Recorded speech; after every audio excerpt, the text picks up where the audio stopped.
Então, como eu disse nossos encontros anteriores, o nosso assunto da apostila 11, que vai encerrar o assunto ligado à duplicata, fala no item 1 sobre a remessa da duplicata ao comprador. Existem duas maneiras do fornecedor enviar essa duplicata. Ele pode mandar diretamente junto com a nota fiscal, ou ele pode mandar posteriormente pelos correios. Geralmente, para ganhar tempo, para ser uma coisa mais eficiente, os fornecedores fazem uma remessa una. Manda tudo junto com a nota fiscal. Vem nota fiscal, vem duplicata e vem conhecimento de transporte.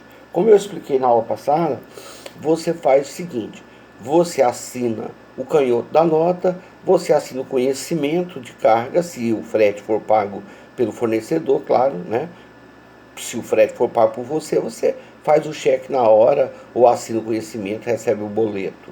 Por último, fica o aceite da duplicata. Ora, se você não tem dúvida nenhuma acerca da sua dívida, se você pode reconhecer a exatidão da dívida naquele momento, assine então a duplicata, dando o aceite e remetendo a duplicata juntamente com a nota fiscal que comprova, com o canhoto, que comprova que a mercadoria foi entregue. Sempre nós falávamos, já na aula passada, falamos hoje de novo, que você receber mercadoria não significa que você recebeu o que você queria. Então, se você deu aceite a transportadora levou a duplicata já aceita para o fornecedor, e depois você abre as caixas e viu que o que tem lá dentro não é exatamente aquilo que você queria, você já se tornou responsável pelo pagamento da duplicata. E aí você vai ter que contar com a boa fé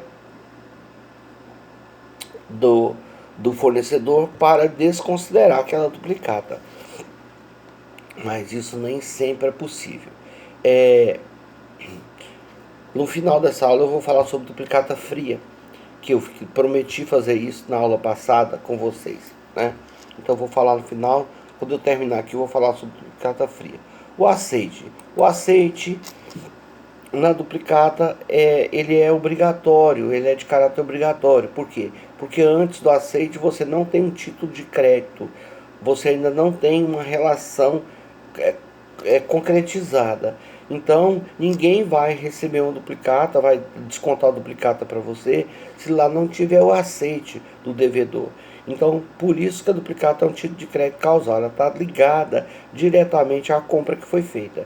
Enquanto a pessoa não der o ok, enquanto a pessoa não disser que aceita, que recebeu a mercadoria, você não pode repassar a duplicata adiante. Porque se você fizer isso, você vai fazer só mesmo entre você e para quem você passou. Você não poderá envolver o devedor, né, na relação, porque ele ainda não é o devedor. Recusa do aceite. Vamos colocar então sobre a ótica que a duplicata chegou, a pessoa foi lá, a pessoa recebeu a mercadoria. Vamos para os exemplos figurativos, né? Para ficar fácil.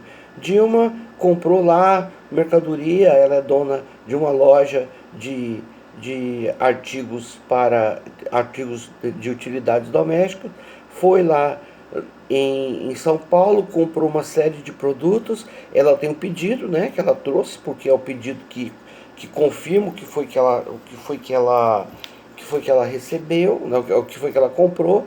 E aí depois, dias depois, né, 20 dias depois, chegou lá, o Franco mandou as mercadorias dela, ela recebeu, ela tá lá em caixas, são 10 caixas. Eu já disse para você, transportadora não vai ficar esperando ninguém abrir caixa para poder conferir.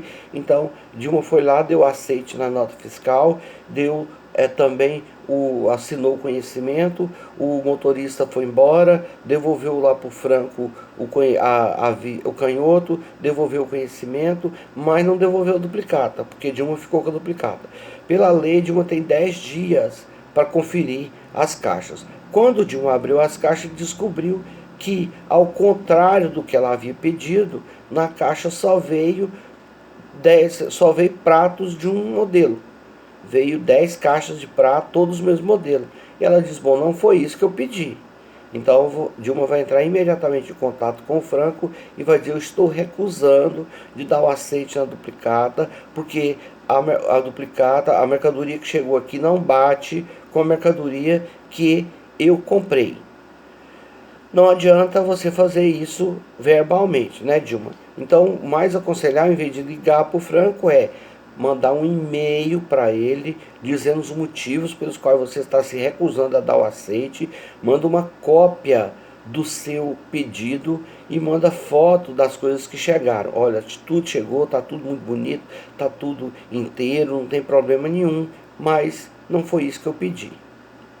Pode acontecer o contrário, pode que a mercadoria chegue com avaria. Olha, essa é uma discussão enorme até hoje entre a transportadora, entre o fornecedor e o comprador, porque a transportadora entregou a mercadoria. Você não abriu a caixa enquanto a transportadora estava ali. Agora, quando o Dilma abriu as caixas, os pratos estavam quebrados. Então, é uma discussão enorme sobre a responsabilidade da transportadora, porque as caixas deveriam ter sido abertas na hora. Mas quem é que vai abrir caixas na hora? Né? Então, existe uma série de. Quem garante que não foi a Dilma que deixou essa caixa cair, né? Lá o funcionário da Dilma que deixou essa caixa cair na hora que foi guardar a mercadoria? Eu me lembro que no escritório, há muito tempo atrás, nós tivemos um caso assim. Naquela época, a televisão de LCD era um artigo de luxo. E o meu cliente comprou pela internet. Naquela época, assim, a gente quase nem via falar disso, né? Compra pela internet. E também quase não via falar do negócio de televisão de LCD. E eles estavam construindo a casa muito bonita e compraram a televisão de LCD. E